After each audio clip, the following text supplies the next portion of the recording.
अस्सलाम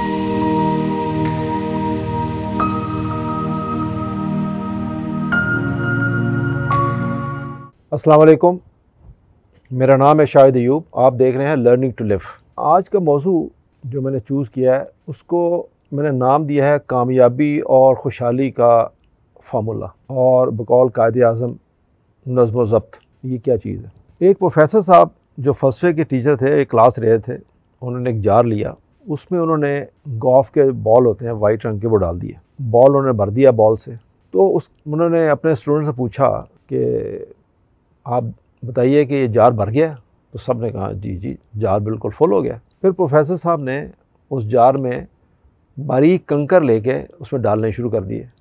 तो काफ़ी सारे कंकर जो थे वो बॉल के दरमियान जो जगह थी उसमें से फेल हो गया वो। और प्रोफेसर साहब ने दोबारा पूछा स्टूडेंट से कि आप बताइए जार अब भर गया? तो सब ने कहा जी अब भर गया। तो उन्होंने गहरी मुस्कुराहट ली और उसके बाद उन्होंने बारीक रेत ली और रेत लेके जार में डालनी शुरू कर दी। तो काफ़ी सारी रेत जो बाकी स्पेस छोटी छोटी बची कंकरियों और बॉल्स के दरमियान, उसमें रेत काफ़ी चली गई। तो अब प्रोफेसर साहब ने तालिबान से पूछा कि अब बताइए कि ये जार भर गया? सब ने कहा सर अब तो वाकई बिल्कुल ही भर गया, अब कोई गुंजाइश नहीं है। तो प्रोफेसर साहब ने कॉफ़ी का जग उठाया और उसके अंदर काफ़ी सारी कॉफ़ी डाल दी। तो ज़ाहिर है वो रेत ने, कंकरियों ने काफ़ी उसके अंदर जाके जज़ब हो गए। तो प्रोफेसर साहब ने कहा कि अब देखें अब जार भर गया? तो सब ने कहा जी कि हाँ अब लगता है कि अब वाकई भर गया। तो प्रोफेसर साहब ने उनसे कहा, सवाल किया, ये सब कुछ जो मैंने किया आप क्या समझते हैं कि इसका क्या मतलब था? तो एक शरीर तालिब इल्म जो था उसने उठा और शरारतन कहा कि सर आज ये लग रहा था कि आज आपका पढ़ाने का मूड नहीं है। तो उन्होंने कहा, प्रोफेसर ने आगे से कहा, नहीं ऐसा नहीं है, आज मैं तुम्हें ज़िंदगी का सबसे अहम सबक पढ़ाने वाला हूँ। तो प्रोफेसर साहब ने कहना शुरू किया कि जार की मिसाल तुम्हारी ज़िंदगी की मिसाल की तरह है।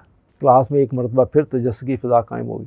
तो प्रोफेसर ने कहा, गोल्फ बॉल्स की मिसाल तमाम ज़िंदगी की अहम तरीन चीज़ों की सी है, जिसे दीन, सेहत, ख़ानदान, मकसद हयात, तुम्हारा महबूब तरीन मशगला वगैरह वगैरह, यानी वो चीज़ें जो आपकी ज़िंदगी में बहुत अहमियत रखती हैं। यानी ये वो सब वो चीज़ें जो खो जाएं तो आपकी ज़िंदगी खाली हो जाएगी, आपकी ज़िंदगी बाकी नहीं रहेगी। दीन हाथ से निकल जाए तो बाकी क्या बचेगा?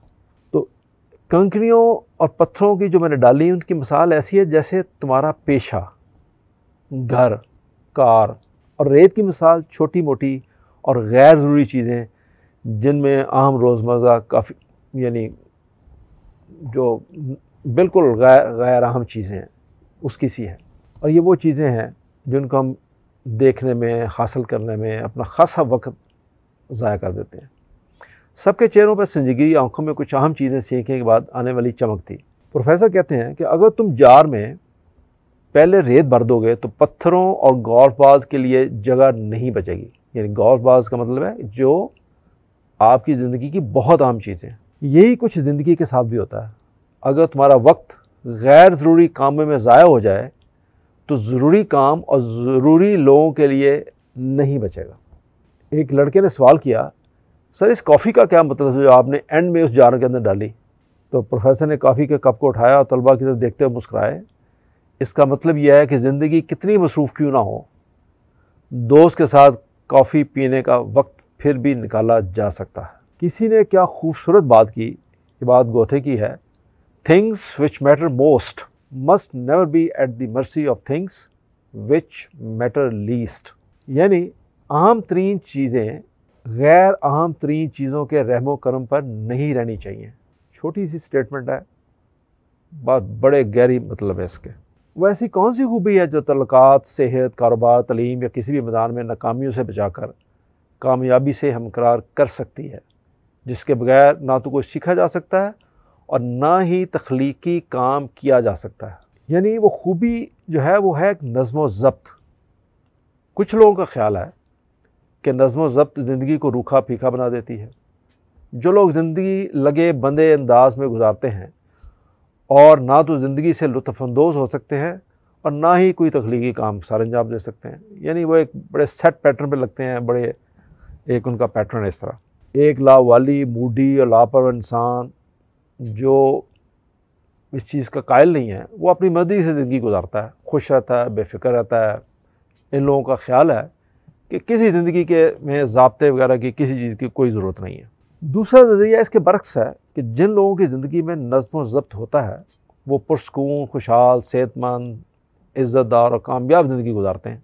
इस नज़रिए के हामिल लोगों के मुताबिक एक मुनज़्ज़म शख्स अपने काम वक्त पर मुकर्रर करता है, अपनी ज़हनी और जिस्मानी नशोनुमा के लिए वक्त निकालता है, दोस्तों और घर वालों को जब इसकी ज़रूरत होती है तो वो उनके पास मौजूद होता है। ऐसा शख्स अपने ज़रूरी कामों की तकमील तो करता है, इसके साथ साथ अपने मनपसंद कामों को भी सरअंजाम देता है। ये एक दूसरी राय है। कुछ लोग यूँ भी कहते हैं कि जो मियाँ बीवी नज़्म व ज़ब्त के तहत ज़िंदगी गुजारते हैं उनके तल्लुकात ज़्यादा बेहतर होते हैं, और जो बेनज़्म ज़िंदगी गुजारते हैं, यानी शौहर बड़ी नज़्म व ज़ब्त के साथ ज़िंदगी गुजारने का आदी है और बीवी नहीं है, तो वो उनकी ज़िंदगी में बड़ी तलखियाँ रहती हैं। ये एक और पहलू है। यानी दो मियाँ बीवी दोनों अगर एक जैसे हैं, यानी दोनों ही नज़्म व ज़ब्त के साथ ज़िंदगी गुजारने के आदी हैं, तो वो शायद खुशगवार ज़िंदगी गुजार सकें।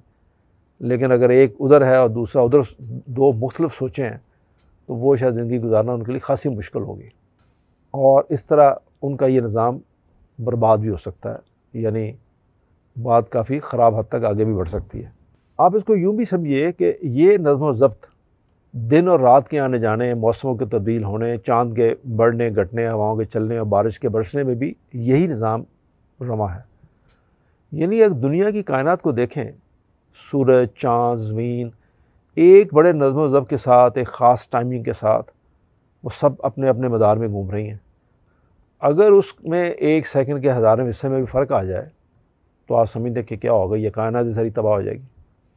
और वो खरहा साल से ऐसे ही घूम रहे हैं जब से अल्लाह ताला ने ये कायनात बनाई है। तो एक सिस्टम, एक नज़म, एक ज़ब्त के साथ ये ट्रैवल कर रहे हैं अपने अपने मदार में एक दूसरे के गिर्द।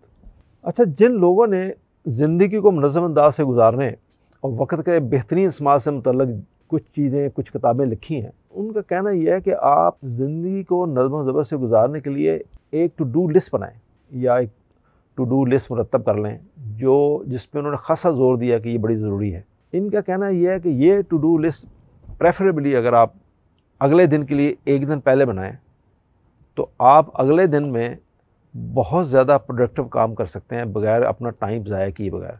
उस टू डू लिस्ट में आप वो गोल्फ बॉल की तरह वो चीज़ें जो बहुत ज़्यादा ज़रूरी हैं कल करने के लिए, उनको आप प्रायोरिटी में रख सकते हैं। जो गैर अहम चीज़ें हैं या दूसरे या तीसरे नंबर पे हैं, उनको आप दूसरे या तीसरे नंबर पर रख सकते हैं। इस तरह क्या होगा कि आप वो काम पहले कर सकेंगे जो आपकी ज़िंदगी में या उस दिन के लिए बहुत ज़्यादा ज़रूरी हैं। यानी इसकी मिसाल आप यूँ भी समझ सकते हैं कि जैसे हम, एक होता है ना कि हम एक लिस्ट बनाएं और शॉपिंग के लिए निकल जाएं। हम सोचते हैं कि आज मैंने ये और ये ख़रीदना है। मेजॉरिटी ऑफ लोग वो होते हैं जो शॉपिंग पे निकल जाते हैं, जिसको विंडो शॉपिंग बोलते हैं। निकल गया बगैर किसी लिस्ट के, बगैर किसी मकसद के, बगैर किसी सोचे समझे मंसूबे के साथ।